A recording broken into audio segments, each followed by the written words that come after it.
Every time you browse the web, tiny pieces of data may be quietly moving between your browser and the websites you visit.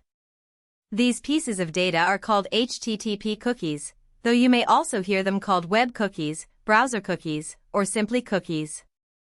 They are not programs, and they are not magical files that understand everything you do. At their simplest, cookies are small blocks of data created by a web server and stored by your web browser on your computer, phone, or tablet. The reason they matter is that they help solve one of the web's biggest design problems. Websites need to remember useful things about you, but the basic web request system is naturally forgetful. To understand cookies, imagine walking into a busy coffee shop, ordering a drink, stepping outside, and then coming back in. If the staff had no memory and no receipt system, they would treat you like a completely new person every time you entered. The early web worked in a similar way. Your browser requests a page, the server sends it, and that interaction ends. When you click another page, that is a new request. Without some way to connect those requests, the website cannot easily know whether you are the same visitor who was just there. Cookies act like a small note that helps connect one visit, click, or page request to the next. Here is the basic flow. You visit a website, and the website's server sends a response to your browser. Along with the page content, the server can tell the browser to store a cookie. That cookie contains data chosen by the website, such as an identifier, a setting, or a session reference.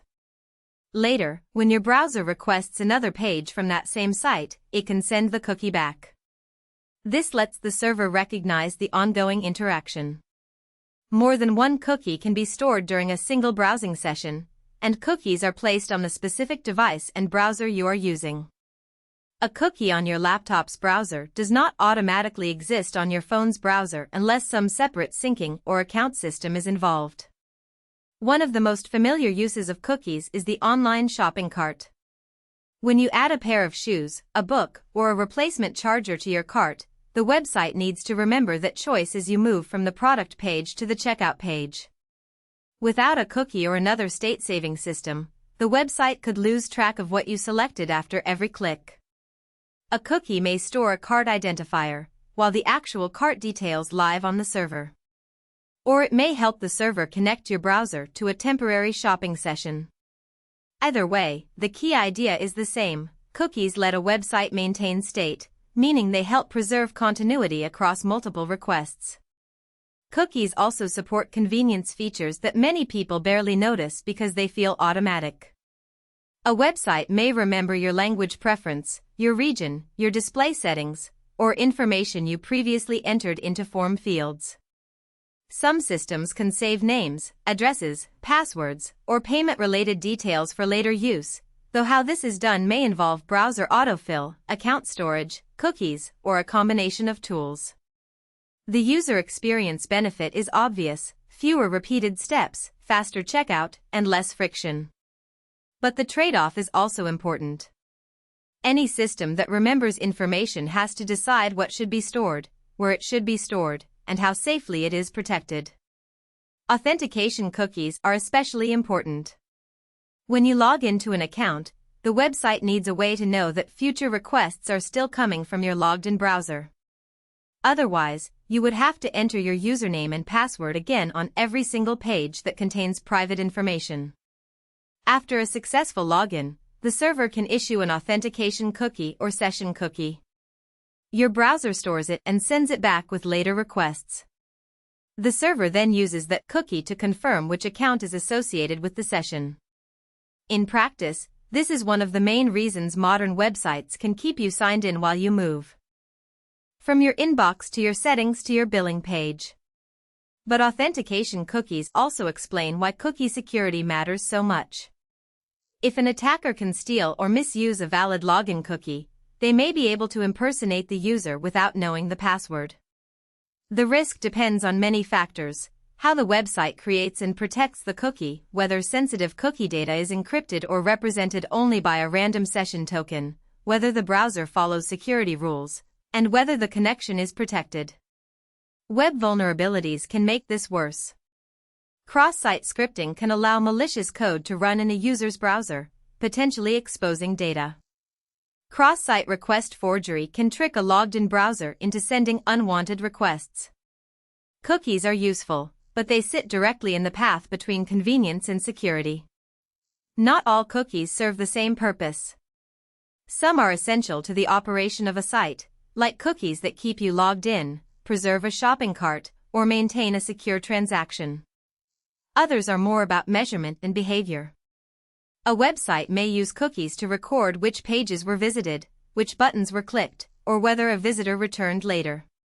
This can help site owners understand traffic, improve design, test features, or prevent repeated prompts. On its own, a cookie that remembers a setting or counts visits may seem harmless. The privacy concerns grow when cookie data is used to build longer-term profiles of people's browsing behavior. Tracking cookies are designed to help record browsing activity over time. The most controversial version is the third-party tracking cookie. A first-party cookie is associated with the site you are intentionally visiting. A third-party cookie comes from another domain embedded in that site, such as an advertising network, analytics service, or social media widget.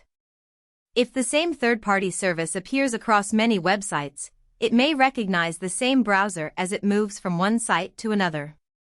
Over time, that can create a long-term record of interests, habits, and browsing history.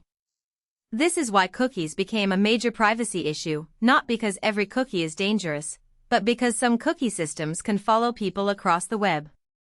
This is also why cookie consent banners became so common. In Europe, laws require websites targeting European Union member states to gain informed consent before storing non-essential cookies on a user's device. The key phrase is non-essential. A cookie needed to keep a secure login working or process a shopping cart may be treated differently from a cookie used for advertising or broad tracking.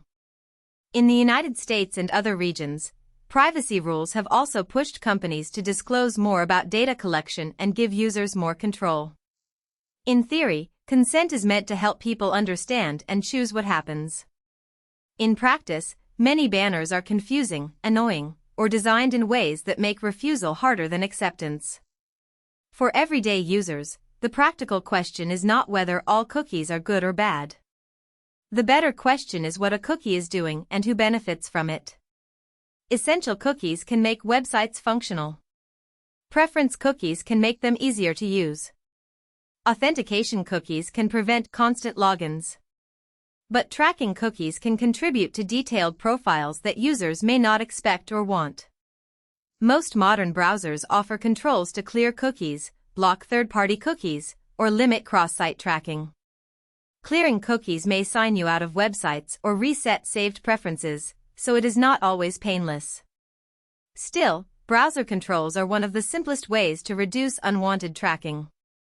So, an HTTP cookie is best understood as a small memory tool for the web. It helps a stateless system behave as if it remembers you. That memory can be helpful when it keeps your cart full, your account logged in, or your settings intact. It can be sensitive when it relates to authentication and security. And it can be controversial when it tracks behavior across sites for long-term profiling. Cookies are not inherently harmful, but they are powerful because they connect separate moments of browsing into a larger pattern. The next time a website asks you to accept cookies, the real question is not just whether cookies exist. It is what kind of memory you are allowing the website, or its partners, to keep. If you found this helpful, please like this video and subscribe for more explainers.